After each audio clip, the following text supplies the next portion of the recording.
Let's bring in Kevin Green, senior markets correspondent, right away to help set up the action today. All right, KG, welcome back. I know a lot of people missed you. They need your help steering the ship. We're setting up the day overall. So let's talk about the state of markets. It looks like investors are not in love with this move and what's happening with regard to the pressure on the Fed. What's your take? Yeah, I think if you're looking at the pullback today, this morning, obviously technology stocks moving to the downside, the S&P also moving to the downside here. Obviously, it's around the Jerome Powell situation and the potential prosecution and things of that nature. But Diane, I really think it's a lot more pressure is actually being built on the financial sector, which is kind of dragging a lot of these indexes down. Not so much so because of the Fed situation, but I believe because of the credit card policy that President Trump is trying to implement starting on January 20th. So you are seeing a little bit of volatility, a little bit of a rotation trade taking place here. And there's a lot that's going to happen this week when it comes to economic data. A lot of inflationary data that will hit the tape. And then we also will get potentially a decision from SCOTUS this week, potentially on Wednesday, around tariff policy moving forward as well, which is why we actually saw a little bit of a rotation trade that was actually fairly strong last week with consumer discretionary as well as industrials and materials moving to the upside here. So we are seeing a pullback, but I would not maybe focus too much on this Fed situation. Yes, it's kind of a big deal when you're looking at history itself, but at the end of the day, the market's probably pricing in the fact that Jerome Powell, his term, if you will, when it comes to being Fed chair, is going to be up in March, I believe. Could he kind of finish out the remainder of his governorship? That could be the case here, but are we going to see a radical change within the Fed over the next 30, 60, or even 90 days? I think the market's really discounting that, and I think you are seeing that being reflected in yields. 10-year yields sitting at about 4.2% right now. Not that bad of a reaction, 3 basis points, not that bad of a reaction to the upside, given the events that have taken place over the last 24 hours.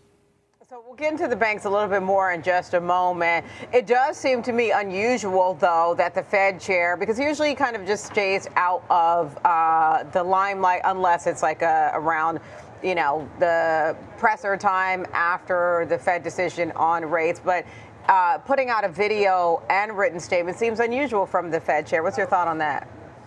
Yeah, I would agree. I mean, it was kind of an interesting video. I watched it last night. I know a lot of us have done the same here, and you are seeing his perspective. I think he's pushing back here a tad bit, not only because of the commentary between President Trump and Jerome Powell and his performance, but also other Fed members that have been in the spotlight when you're looking at Lisa Cook and that even that judicial process kind of going through the works right now. And I think you are seeing a little bit more of a pushback, and the fact that he has seen, and is a student of history when it comes to Fed independence. And I think that's the narrative that's being pushed out, at least for today. Now, could that cause yields to move to the upside, especially the longer duration of the curve? That could be the case. But once again, near term, I think the market's kind of focusing on the fact that we are already kind of preparing for a new Fed chairman coming in the next couple of months here, and maybe some of these dynamics kind of abate. Now, it does mean over the long term, Diane, that policy can't shift very aggressively and cause even the dollar to move a little bit lower or yields to move higher. But I think near-term risk probably is already being, for the most part, priced in. Last but not least, Diane, this also could set up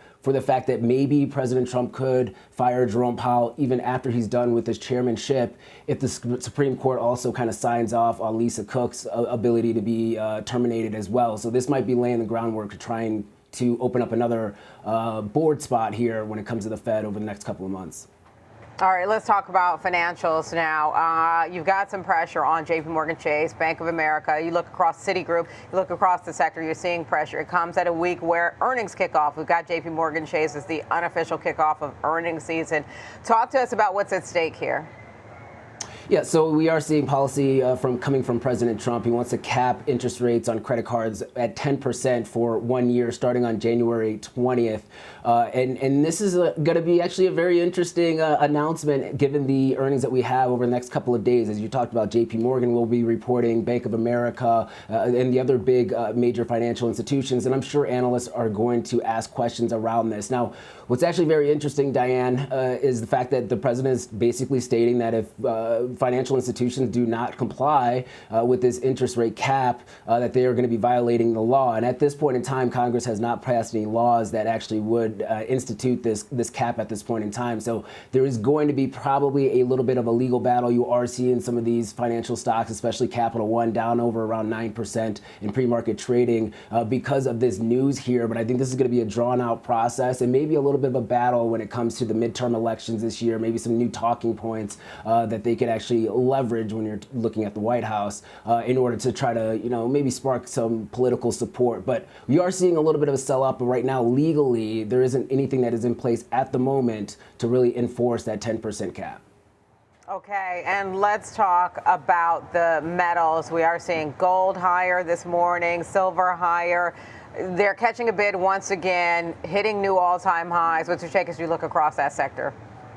Yeah, you continue to see central bank buying ramping to the upside here. We saw that the latter half of last year. Same thing that is happening this year as well, or at least to kick off the year. So gold prices moving to the upside. Geopolitical risk is also being priced in as well. A lot of items happening not only in South America, but also looking at Europe. And maybe a lot of these European countries are starting to purchase a lot more gold and silver in the near term because of the uncertainty that is taking place. I think the silver move is actually a little bit more impressive than gold, just because it's a higher beta metal, and you are seeing a really technical breakout to the upside, this cup and handle pattern that did actually take place in a matter of, let's say, 8 sessions, 9 sessions, and that neckline of $83 is now being officially broken as we are trading at around $85 at the moment here. So I think this is not only signifying geopolitical risk, maybe Fed uncertainty. I think this also is pricing in some economic growth factors on a global scale as well, as you have seen silver demand continuing to outpace supply, with 50% of silver consumption on a yearly basis is industrial. So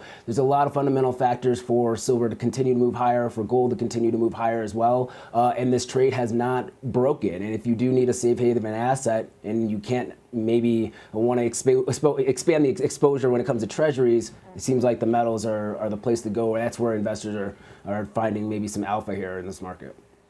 All right, and KG, we hit a record high in the S&P 500 on Friday, but it looks like we'll be tapering back today. What's your target to the downside and upside on the S&P 500?